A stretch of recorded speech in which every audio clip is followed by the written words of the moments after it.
আজকের এই বিক্ষোভ ও প্রতিবাদ সমাবেশে উপস্থিত আছেন ব্রাহ্মণদী ইউনিয়ন বিএনপির সম্মানিত সভাপতি মনির হোসেন ভাই, উপস্থিত আছেন বিভিন্ন ওয়ার্ড সভাপতি, সেক্রেটারি এবং অঙ্গ সংগঠনের নেতৃবৃন্দ।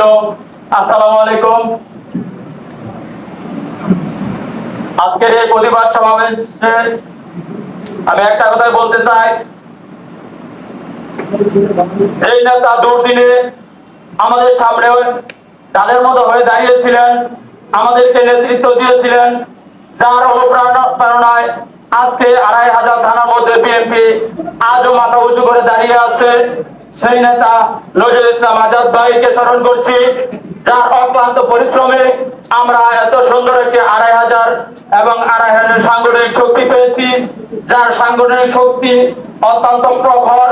নজরুল ইসলাম আজাদ ভাই অত্যন্ত স্নেহের সাথে আমাদেরকে দেখভাল করে, যারা বিএনপি করে অঙ্গ সংগঠন করে তাদেরকে, সেই সব কর্মীদেরকে তিনি নিজের সন্তানের মতো দেখেন এবং সবসময় খোঁজ খবর নেন।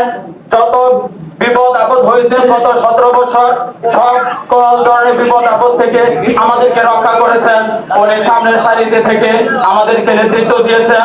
তাই আমরা আমাদের অন্তর থেকে আমরা নজরুল ইসলাম আজাদ ভাইকে ভালোবাসি।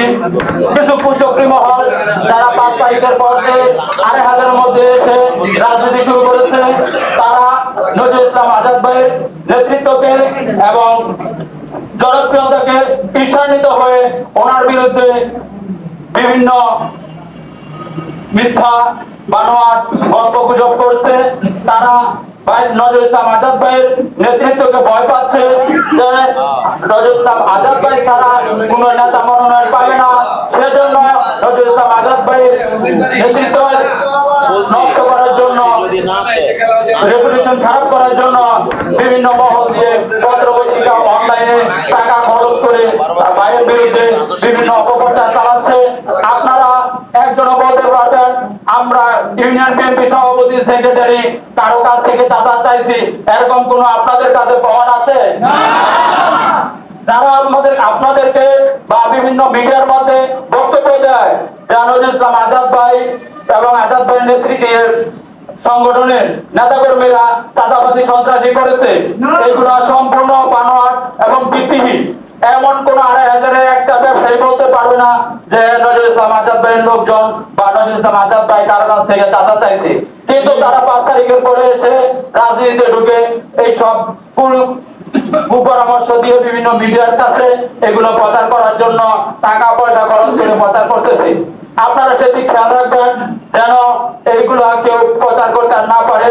কেউ যদি আলোচনা করে, আওয়ামী লীগ থেকে এসে সুমন সাহেবের পক্ষ নিয়ে আলোচনা করবে যে আজাদ ভাই সন্ত্রাসী করে, চাঁদাবাজি করে, আমরা সন্ত্রাসী করি, চাঁদাবাজি করে, তাদেরকে এমন শায়েস্তা করবেন যেন আর কোনোদিন আমাদের বিরুদ্ধে, আমাদের নেতার বিরুদ্ধে কথা বলতে না পারে।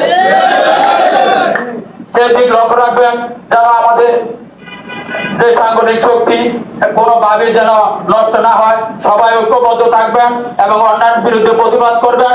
কুচক্র মহল যদি ষড়যন্ত্র করুক, আমরা থামবো না, আমরা আমাদের সামনের দিকে এগিয়ে যাবো। নজরুল ইসলাম আজাদ ভাইয়ের সাথে শক্তিশালী করার জন্য যা কিছু প্রয়োজন আমরা তাই করবো। আজকের মতো এখানেই আমি বিদায় নিচ্ছি। বাংলাদেশ জিন্দাবাদ, বাংলাদেশ জাতীয়তাবাদী দল জিন্দাবাদ।